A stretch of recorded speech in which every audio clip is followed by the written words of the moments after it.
serie repasar la historia. El año 91 creo que fue, un hombre que después fue a parar a Rumania, me dice, che Eduardo, ¿qué más podemos hacer por llevar el Evangelio a algún otro lugar? Sacar más alumnos del instituto, había muchos y que se quedaban los fines de semana. Entonces el atrevimiento loco mío le digo, conseguime sanguchito para cada uno para el mediodía y un micro con los gastos. Y vamos, yo ya estaba cubriendo un micro y los gastos por la ruta 3. Entonces venir a la 205 se dificultaba. Y 2, 3 semanas después me dice, Eduardo, lo tengo, ¿qué hacemos? Había un santafesino que tenía un micro, él le pagó el combustible al tío León y empezamos a venir por la 205 y me acuerdo que me vine con alguien, creo que fue con el Chiche, David Hidalgo, y fuimos pasando por todas las estaciones de tren eligiendo las que tenían baño, porque había que dejarlo a las 10 de la mañana y pasarlo a buscar a las 6 de la tarde. Tenía que tener un baño donde ir. En Espegacini no había baño, la estación de tren no tenía baño, pero sí la estación de servicio. Y hablamos con los encargados y dice, sí, acá pueden venir, no hay problema. Pero es todo lo que le dimos a los estudiantes. Y de ahí empezamos a venir con un grupo de alumnos los martes. Los sábados elegimos el Jagüel, Ezeiza y Tristán Suárez. Y los domingos las otras estaciones hacia allá. Nunca la Unión. ¿Por qué? No tenía baño. Así de fácil fue. Pero allá en el Jagüel ya teníamos contacto con la familia de ustedes, los otros. Ya había ido tu hermanito a estudiar allá.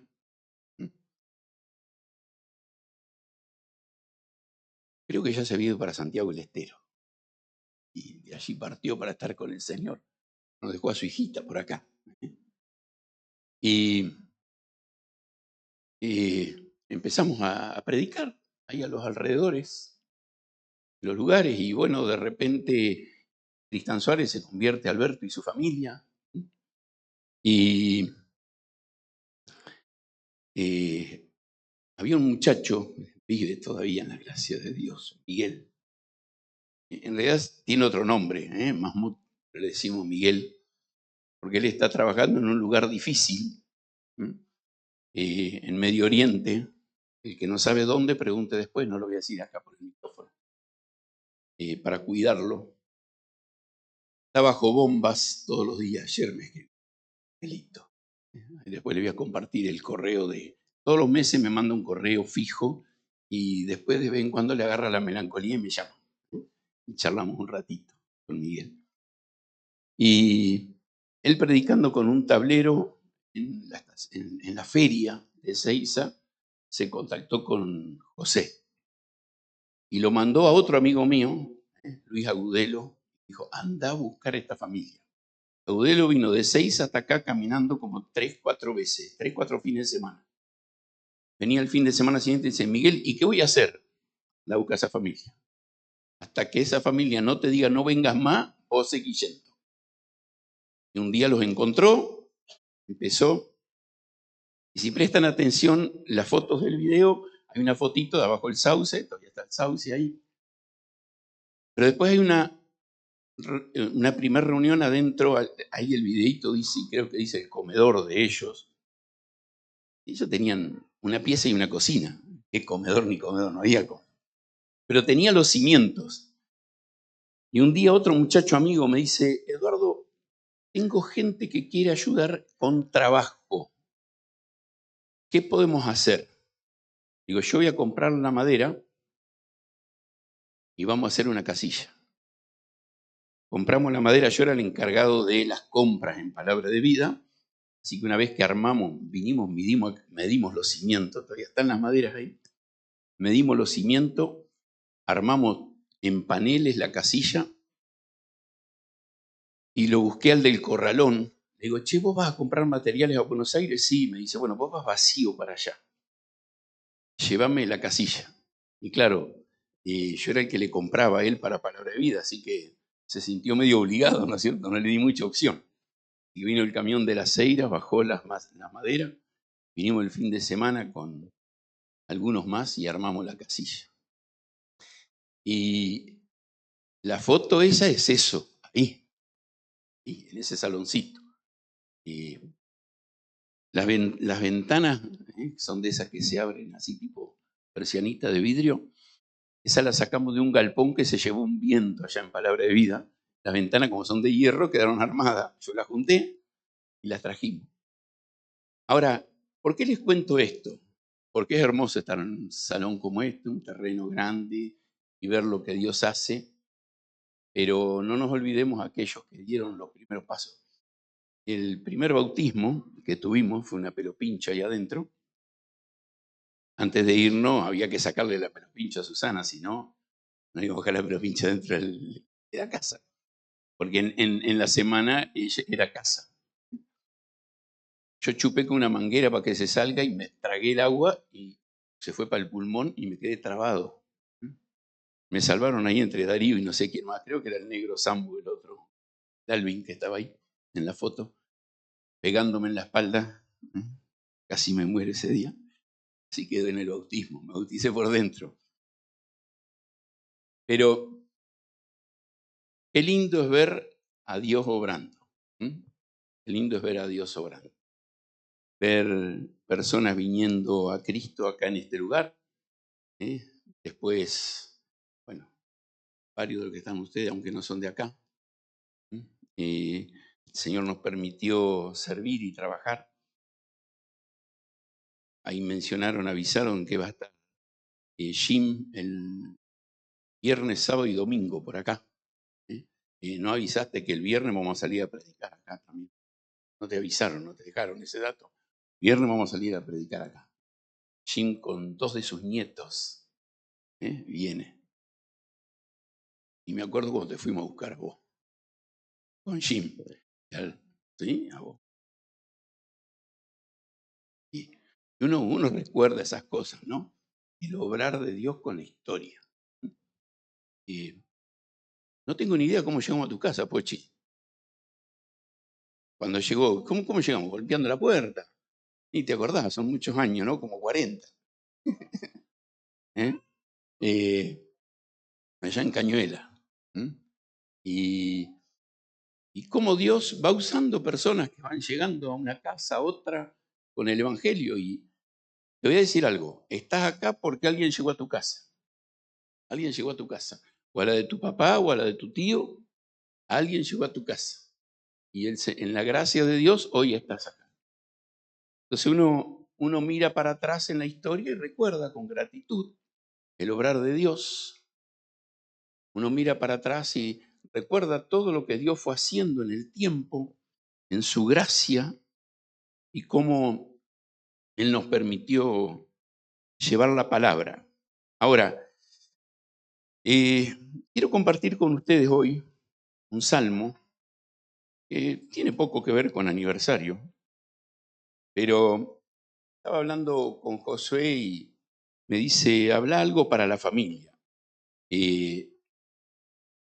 Hay algunos detallecitos que por ahí los solteros tomen nota para el día que, pero la gran mayoría es para todos hoy.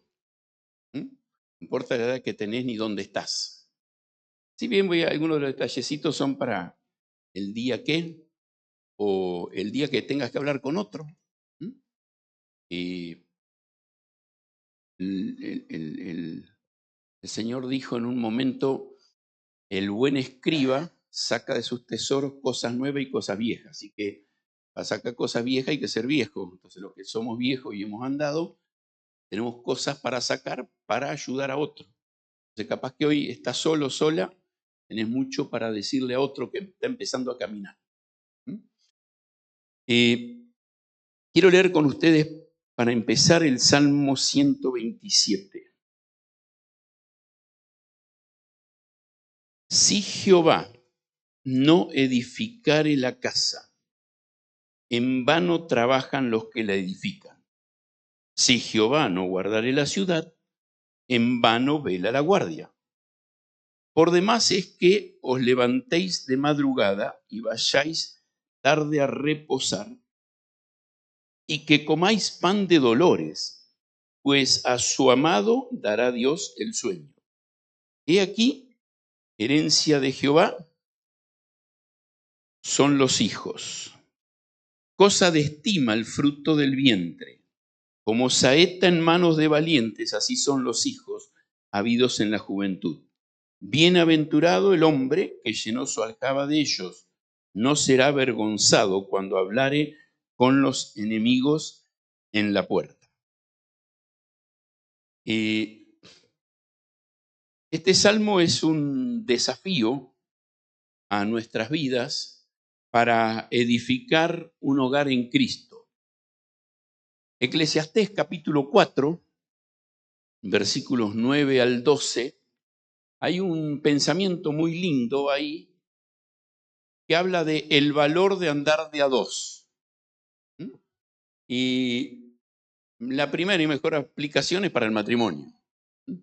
Dos en el trabajo, dos mientras van por la vida, dos mientras viene el enemigo o alguien a atacarte, dos en los negocios, acompañarte.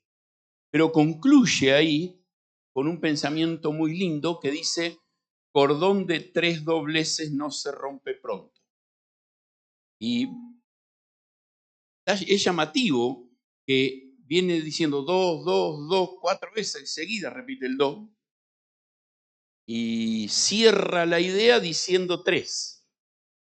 Y bueno, es que 1 más 1 siempre son 3 en Cristo. El cordón de 3 dobleces es enredar tu vida con tu compañero, tu compañera, con tu pareja y con Dios en el medio, dejando que Él te guíe y Él te muestre cómo andar. Y acá le hablo al solo, la sola, no importa cómo. O aún aquel que está casado o casada, vos venís a la iglesia y él no. O al revés. Si no edificamos con Cristo nuestra vida, la vida termina no teniendo sentido.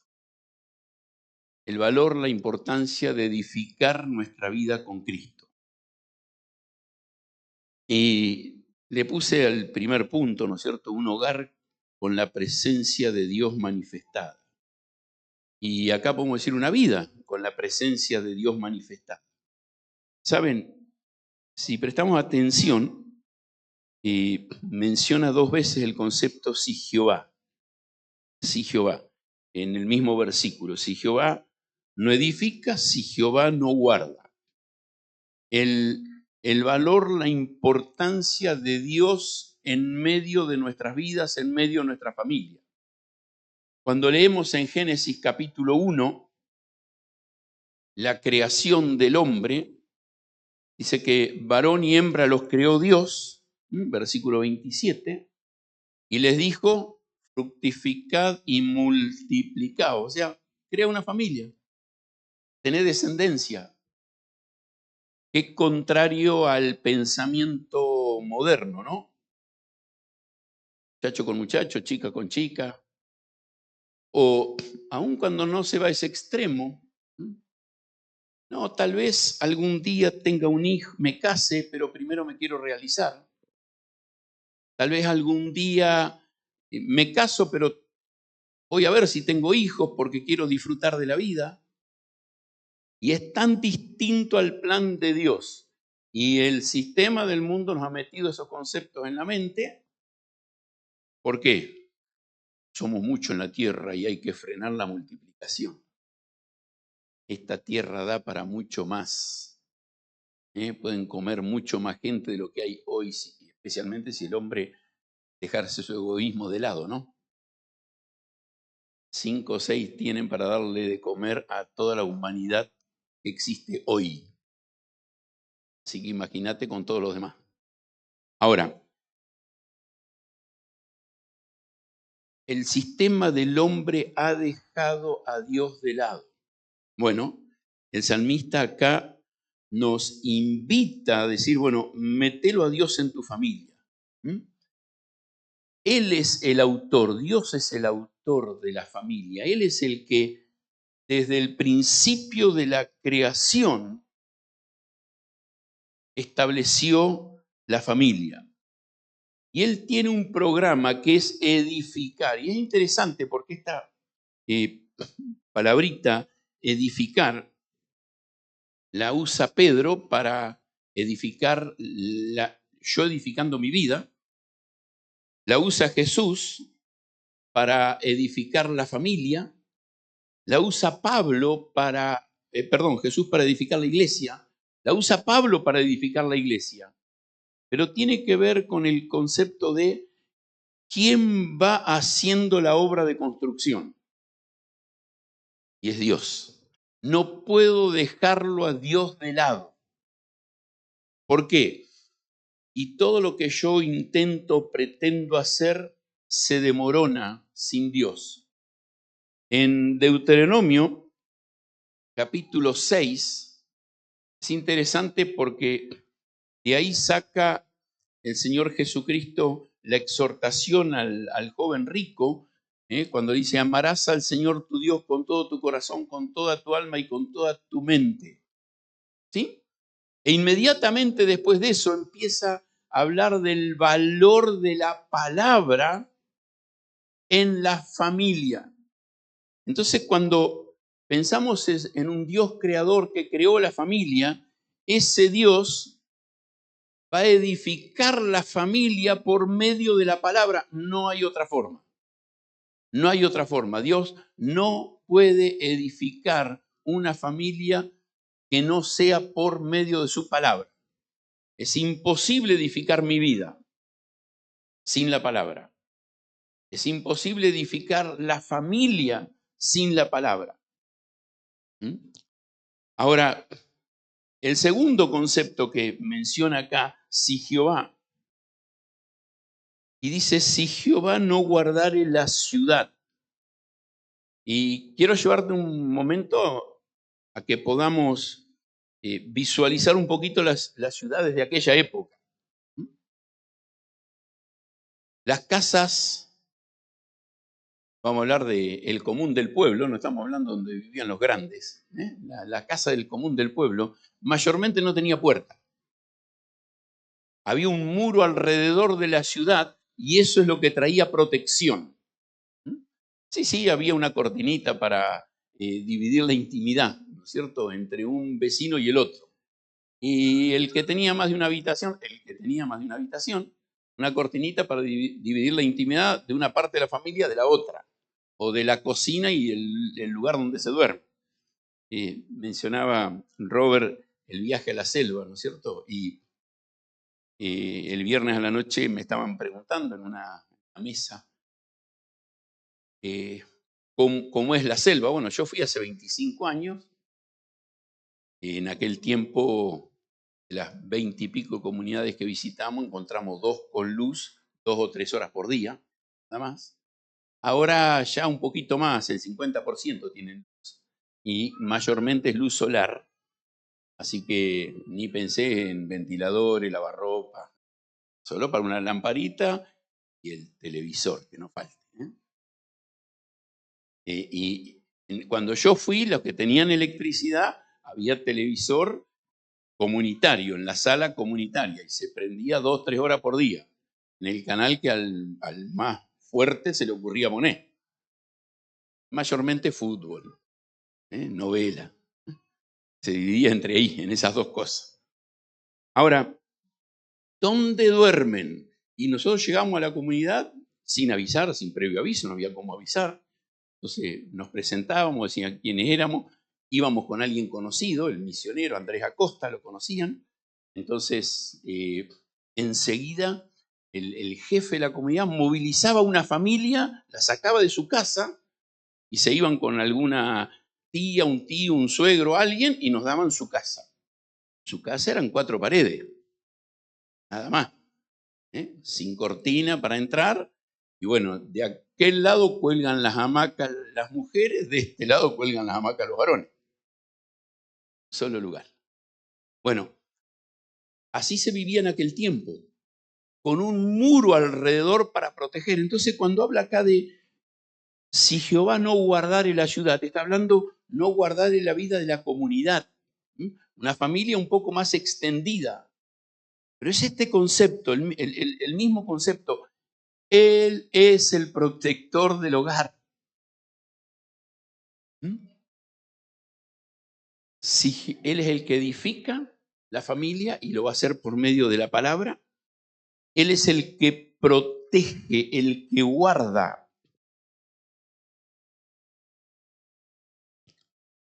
El Salmo 121, el salmista dice, voy a levantar mis ojos a los montes. ¿Qué era el monte?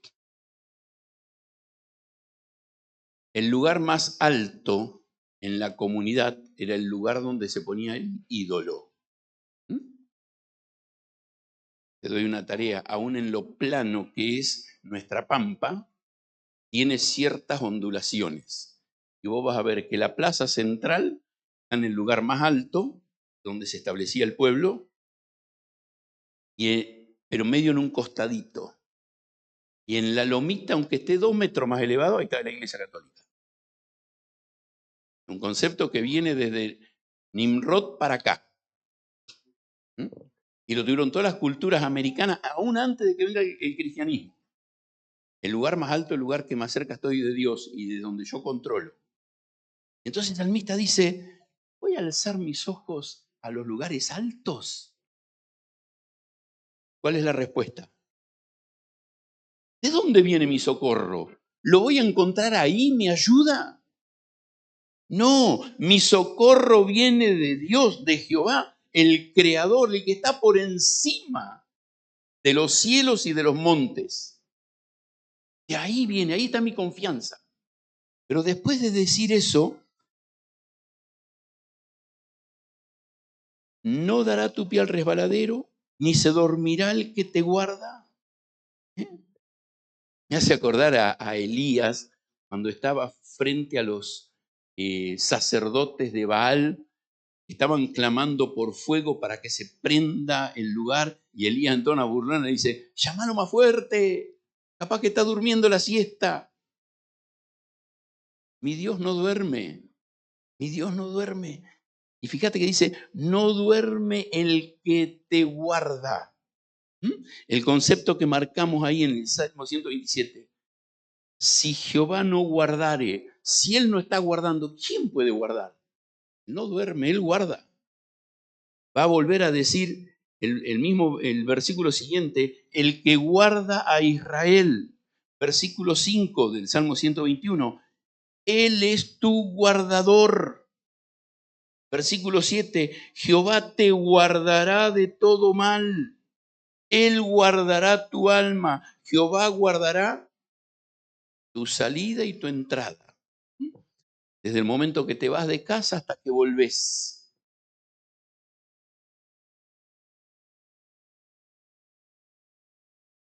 Va tu hijo al colegio. Desesperado, esperando que vuelva. Y si Jehová no lo guarda, no lo va a cuidar nadie. Tu confianza está en Dios. Orá a Dios para que Él sea el protector. Él es quien guarda, Él es el divino protector. Ahora, el salmista va a enfocar, va a tratar de hacernos pensar, déjalo trabajar a Dios.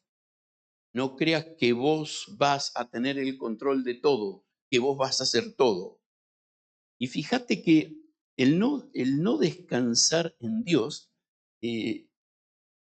va a decir el mismo versículo 1, si Jehová no edifica, en vano trabajan los que la edifican.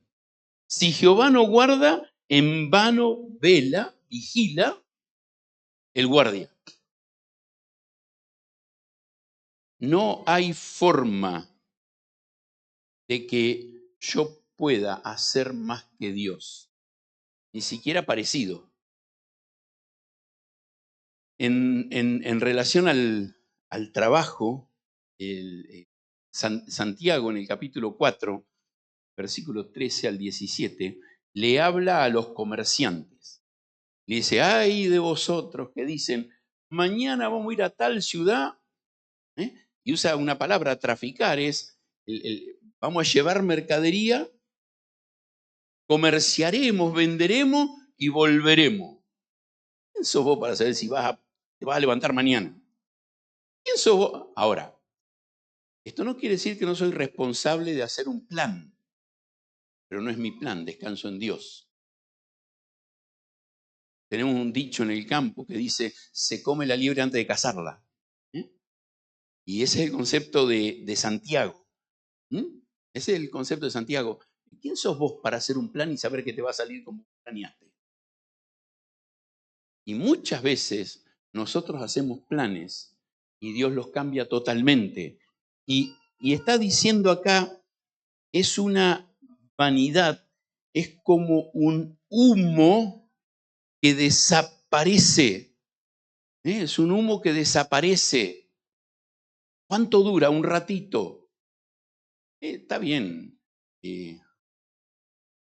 Mirá un escenario que tiene esas máquinas de humo y aguanta todo que está la máquina prendida. O prende una cubierta y mientras la cubierta esté prendida va a echar humo. Pero se va, desaparece. Es tan distinto a cuando haces un edificio. Depende de qué y cómo lo haces, dura mucho.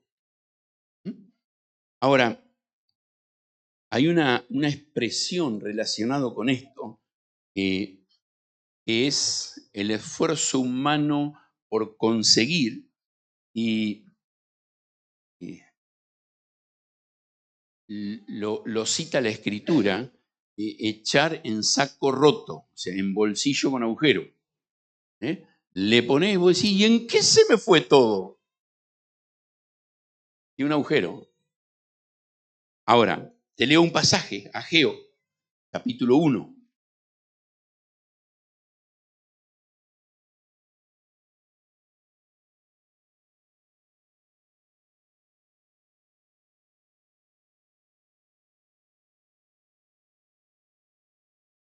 De los últimos libros del Antiguo Testamento. Los últimos 3 son Ageo, Zacarías, Malaquías. Y andá por ahí buscándolo.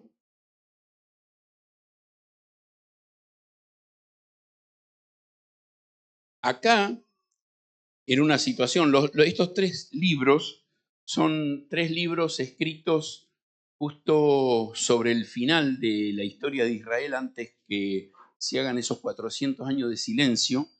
Habían vuelto de la esclavitud en Babilonia, estaban establecidos en la tierra y Dios los había mandado a reconstruir el templo.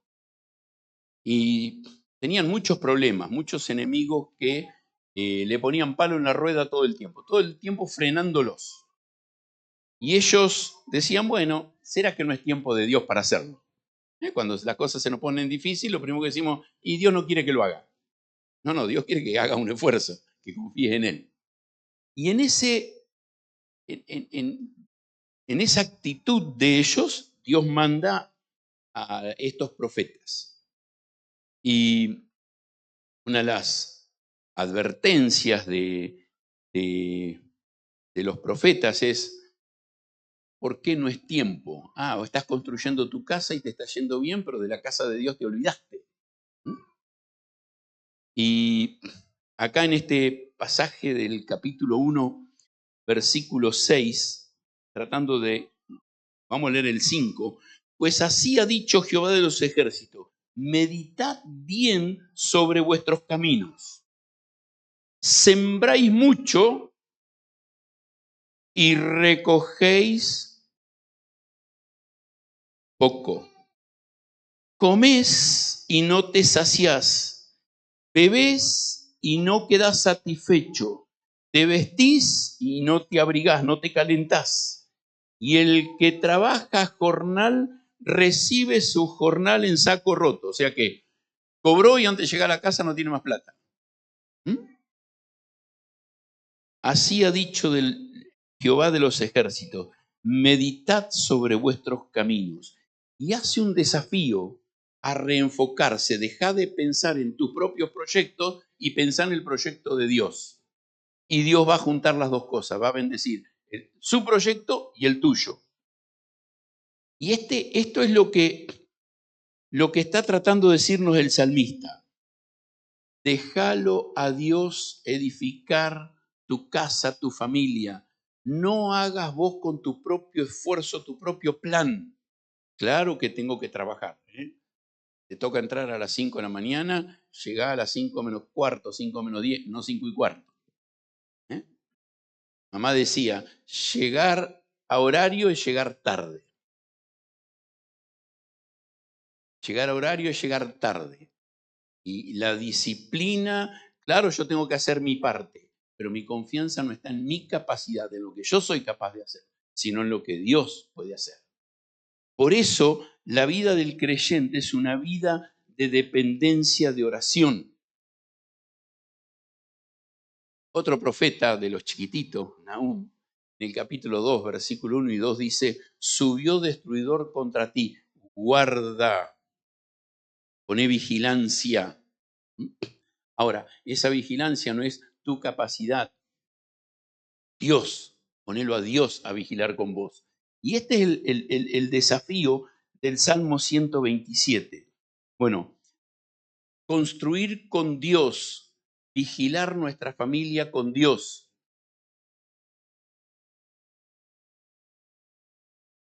Va a ser una comparación linda ahí, ¿no es cierto? El versículo 2. Por demás es que os levantéis de madrugada y vayáis tarde a reposar, y que comáis pan de dolores, pues a su amado dará Dios el sueño. ¿Sabes? Un hogar con ausencia de Dios termina siendo una catástrofe, se te derrumba.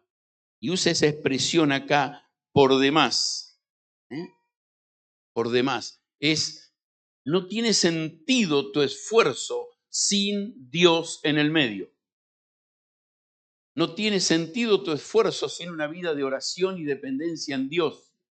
No tiene sentido tu esfuerzo personal si no buscas a Dios para que Él edifique con vos. Ahí en Primera de Corintios, capítulo 13, el versículo 1, está hablando de otro tema, pero da una linda ilustración porque dice, címbalo que retiñe. Y lo está enfocando hacia el amor, ¿no? Está enfocando hacia el amor. Pero es este concepto. Si Dios no lo hace, es algo hueco, vacío, como ese golpe en un hierro, como decir, algo sonó por ahí, pero ¿qué produjo? Nada. El concepto de címbalo que retiñe es alguien que toca el cajón, tipo Eduardo, que va y le da un golpe y la gente escucha y alguien golpeó el cajón, pero no comunicó nada. No comunicó nada. Bueno, así es el esfuerzo mío dejando a Dios de lado, dejando a Dios afuera. Pero qué hermoso que es el ruido del cajón acompañando. Eso es hermoso. Eso es hermoso. Ahora, es como el címbalo que retiñe, o sea, construir, hacer un proyecto sin ponerlo a Dios es simplemente como ese ruido. Golpeó y pasó y no te dejó nada. Tiene mucho que ver con el concepto de obediencia y transformación de vida. Si no termina siendo una religión, algo hueco, algo vacío. Me gusta mucho la conclusión que Jesús le da al Sermón del Monte. 3 capítulos dedica Cristo al Sermón del Monte. Mateo 5, 6 y 7. Da muchísimas enseñanzas. Pero los últimos versículos del 24 al 28, esos 5 versículos, dice, antes de irme quiero decir algo. Antes de irme quiero decir algo más. Y dice algo muy simple. Cualquiera que oye estas palabras y las hace, lo voy a comparar al hombre sabio que edificó su casa sobre la roca. Pero el que oye estas palabras y no las hace, lo voy a comparar al hombre necio, tonto, estúpido. La palabra que quieras usar. Que va y construye sobre la arena. Y dice, Vienen vientos recios, soplan. Crece la tormenta, llueve, eso trae agua, hace crecer los ríos. Tenemos un chico de nuestra iglesia que sus padres viven en España. ¿Cómo está tu papá, tu mamá? Dice, gracias a Dios viven en un primer piso. La inundación pasó por abajo. Ahora, ¿sabes? No sé si viste imágenes, todos los autos flotando. El edificio tiene columna, no se movió, aunque le pasó el agua. El auto no tiene cimiento, aunque vale mucha plata. Había de todos los precios y se lo llevó la tormenta. No está para eso, no está para aguantar la tormenta. ¿Sabes dónde estás construyendo? En tu capacidad. Y acá el salmista está diciendo, tu esfuerzo personal, por demás, no tiene sentido que te levantes temprano y te acuestes tarde y que comas pan de dolor es el concepto de te sacrifiques. ¿Mm? Y concluye, a su amado dará Dios el sueño. A su amado dará Dios el sueño. Aquel que decide latir con su corazón al ritmo del corazón de Dios. Ese es su amado. Hay un hombre que vivió en la antigüedad y dice, caminó Enoc con Dios y no vio muerte, sino que fue traspuesto. A Abraham se lo llamó amigo de Dios. Ese era el que se acostaba a dormir y dormía sin ningún problema, porque encontraba en Dios el descanso. Y te leo un versículo ahí en Mateo capítulo 11, otra de las enseñanzas hermosas de Jesús. Y en medio de esa enseñanza,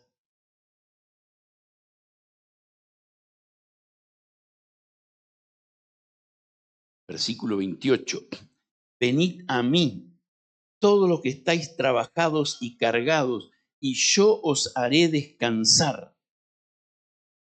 Y el versículo que sigue es muy llamativo, porque dice, llevad mi yugo sobre vosotros. O sea que el descanso no es ausencia de trabajo. A veces pensamos que el descanso es dormir. No, no, no, no es ausencia de trabajo, no es ausencia de responsabilidad. El descanso es ir con nuestras cargas a Él. ¿Mm? ¿Yo puedo solucionarlo? Salimos de casa hablando con Gloria de una pareja. Estamos intentando acompañar. La chica se deja un poco más, el muchacho bastante menos. Y no le conté de otra familia. Pero estábamos hablando de esta familia que van tomando malas decisiones. ¿Y qué puedo hacer yo? Con dolor vemos que se desbarrancan, pero yo no puedo hacer nada. Como amamos, nos duele y en ese dolor quisiéramos hacer algo, pero no puedo dejar de dormir por eso. Descanso en el Señor, descanso en el Señor. Como padres, como abuelos, muchas veces nuestros hijos pasan situaciones difíciles. Y vos decís, y te desesperás y querés hacer, anda al Señor. Entregalo en las manos del Señor, déjalo en el Señor. Y el Señor te va a dar descanso. Y esto es lo que nos llama el Señor. Llevad mi yugo, trabajá junto conmigo. Trabajá junto conmigo. Hacé lo que vos tenés que hacer. Pablo usa una expresión en 1 Corintios 3 que dice, somos colaboradores de Dios. Trabajamos junto con Dios. Y yo siempre digo, Aramos dijo el mosquito iba en el cuerno del buey. Yo soy el mosquito que voy en el cuerno del buey. Él es el que hace todo. Él quiere que yo esté con él. Por eso dice, llevad mi yugo, tiremos esto juntos. Llevad mi yugo sobre vosotros y aprended de mí, que soy manso y humilde de corazón, y esto va a traer descanso a tu alma. Esto va a traer descanso a tu alma. Esto te va a dejar dormir en paz, aun cuando viene una tormenta. Hoy estábamos celebrando la cena del Señor en la mañana y nosotros le hicimos al salón una extensión. Y ahí está el escenario. Esa extensión tiene techo de chapa. Llovía tan fuerte que yo no me escuchaba a mí mismo. La gente estaba bien porque estaban bajo una losa, entonces entre ellos se escuchaban. Y me dicen después que a mí me escuchaban también. Ahora, ¿sabes? Muchas veces uno está en medio de una tormenta, con los discípulos en medio del mar. El Señor dice, descansa. No importa lo fuerte que sea. Vos descansá, vos vení a mí. En mí vas a encontrar el refugio. Y usa un último concepto, el versículo 30. Mi yugo es fácil y ligera mi carga. Y este concepto de fácil es cómodo. No te va a hacer doler, no te va a lastimar. Y si tirás la carga conmigo, yo voy a llevar la mayoría, no te preocupes. Yo voy a hacer lo máximo del trabajo. La comunión con Dios nos trae descanso. Ahora, si hay ausencia de Dios, el hogar se desmorona. El hogar se desmorona. Se cae. Mi vida se desmorona con ausencia de Dios. Y después viene el versículo 3. Herencia de Jehová son los hijos. Cosa estima el fruto del vientre. Como saeta en manos de valiente, así son los hijos habidos en la juventud. Permitime compartir de estos tres conceptos. Él da hijos como una herencia. Y acá quiero hablarle al que los tiene. Los tenés, vienen de Dios, no son tuyos. Tengo hijos, son de Dios, no son míos. Y este concepto de herencia es un bien que me fue transmitido. Siempre recuerdo cuando vino un tío mío de Holanda, había muerto mamá, trajo plata y nos dio a cada uno de nosotros. Somos 7 hermanos. Mi abuelo había tenido 10 hijos y eso era de el papá de mi abuelo que había tenido 4 hijos. Así que de 4 se dividió en 10, una de esas se dividió en 7, imagínate lo que me tocó. Pero era la herencia. Era el equivalente al sueldo de un año. Que vos no estás ni enterado y de repente lo recibís, ¿sabes qué? Compramos lavarropa. Éramos recién casados, nos casamos en febrero del 82 y eso siempre me acuerdo que era durante las Malvinas, que fue marzo, abril del 82. Y así que nos vino de bien recién casados recibir eso. ¿Sabes? Los hijos son herencia de Dios. Dios son de Él y Él los otorga para que nosotros los tengamos. Y es por eso el segundo concepto que va a marcar. Estima. Y este concepto de estima es un aprecio muy grande y de una gran calidad. No es algo así nomás. Ay, quedó embarazada, no lo queremos tener, que lo tire. No, tiene un valor tremendo para Dios. Tiene un valor tremendo para Dios. Sí, puede haber circunstancias difíciles y hay que acompañar a una adolescente que quedó soltera, solita o un abusador. Vamos a acompañar. Pero es un valor tremendo que Dios le da. Y eso precioso, de gran valor, Dios decide ponerlo en una familia, una herencia. Y así lo tenemos que tomar. Y muchas veces pensamos que lo mejor que le podamos dar a nuestros hijos son las cosas. No. Los hijos necesitan el cuidado de una familia y la instrucción de la palabra de Dios. Lo demás viene después. Y el siguiente concepto, que es el del versículo 4, dice, como saetas en manos de valiente. ¿Saben? La saeta es la flecha que yo tiro, y es este concepto. Los hijos son la extensión de mi familia, la proyección de mi familia. Entonces, vienen como una herencia, son de gran valor, pero a la vez son hacia lo que yo me proyecto. Toda mi vida tiene que estar no en qué tienen o qué les doy, sino cómo los proyecto para que sean el hombre y la mujer que Dios quiere que sean. Y hacia eso debemos trabajar nosotros.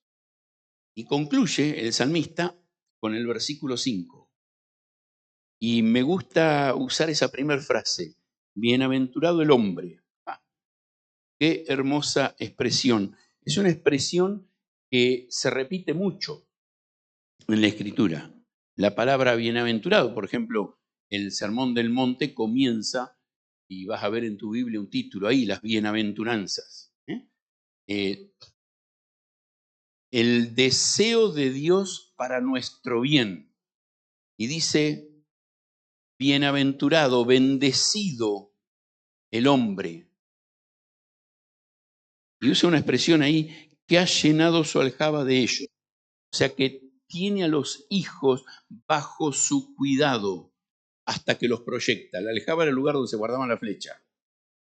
Que tiene a sus hijos bajo su cuidado hasta que los proyecta a lo que él quiere, a lo que entiende que tiene que proyectar. Bienaventurado. El profeta Jeremías, en el capítulo 17, versículo 5, dice, maldito el hombre que confía en el hombre y pone carne por su brazo. Proyecta toda su vida en base a lo que él es capaz de hacer, los versículos que leíamos antes. Ahora después va a decir, bienaventurado el varón, que es como árbol plantado junto a las corrientes de agua y es paralelo al Salmo 1. Y que junto a las corrientes del agua, bendecido el que está plantado junto a las aguas de la palabra de Dios para bendecir su vida. Y es la misma palabra que usa acá, bienaventurado el hombre, bendecido el hombre, que tiene a sus hijos con él para él proyectarlos, trabajo para proyectarlos. Y esa es la tarea hermosa que Dios me ha dado. Y va a decir que este hombre, y menciona algunas cositas, ¿no es cierto? Fíjate, no será avergonzado. Si él ha hecho lo que tiene que hacer, no tendrá vergüenza de lo que Dios tiene para sus hijos. Y después va a decir, será protegido por ellos. Fíjate, cuando hablare con los enemigos, cuando vengan los enemigos, va a tener quien lo defienda. Y claro, acá el contexto es que lo defienda del enemigo que lo quiere destruir, robar. Imagínate vos en una casa que quiere entrar el ladrón, pero hay 4 muchachos. Para entrar si podés. Ahora, pensá en tu vida espiritual, que te acompañan, que te sostienen, porque vos trabajaste en la vida de ellos para proyectarlos a ellos. Y después, las últimas 3 palabritas, en la puerta, el lugar. Y esto es algo muy lindo de la cultura de aquella época. La puerta era el lugar donde el pueblo iba a buscar consejo y juicio. Y no había Corte Suprema. Tal vez sí en las grandes ciudades, pero en las pequeñas poblaciones, el lugar donde se buscaba el consejo era los hombres mayores que ya quizás habían ido aflojando en su trabajo iban y se sentaban ahí para hacer juicio de todo asunto. Ahora era este hombre que había caminado, había instruido a su familia, había guiado a su familia y hoy estaba enseñándole a los demás cómo hacerlo. Hermoso, ¿no?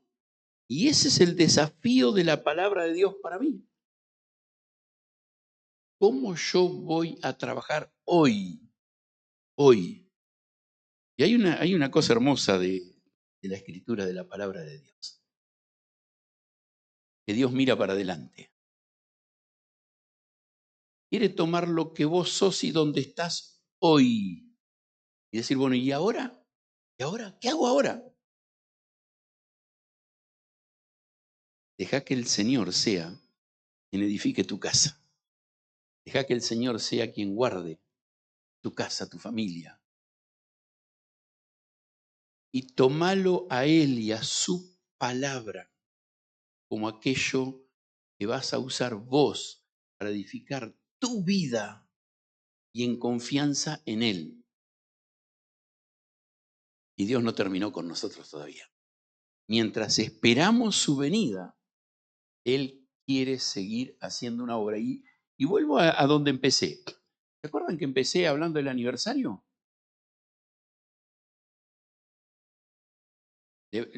Miren el videito de vuelta. El tren ese no tiene nada que ver con el tren de nuestra época. Ya venía la chanchita. No era el tren viejo ese que pusieron ahí. En ese andaba mi papá. Bueno, yo anduve en ese, la máquina a vapor. Venía de Tres Arroyos hasta Tandil y de Tandil hasta Monte y venía en ese tren. En el año 76, no en el 90. Ya había cambiado. Ahora, cualquiera de ustedes puede salir en relación con la iglesia y decir, voy a la estación que sigue. Voy al pueblo que sigue, a la ciudad que sigue. Me extiendo, voy para allá. Voy para allá. Dios tiene todavía una obra, una tarea para hacer. En tu vida, con tu vida y con tu familia. Pero no es en tu fuerza, no es en tu capacidad. No es en mi fuerza, en mi capacidad. Es en buscando en comunión con Él, buscándolo a Él para que Él haga la obra. Para que Él sea el que haga la obra. Y yo voy en confianza en Él, dejándome usar por Él para hacer la obra de Dios. Y eso es lo que cada uno de nosotros podemos hacer. Podemos extendernos para seguir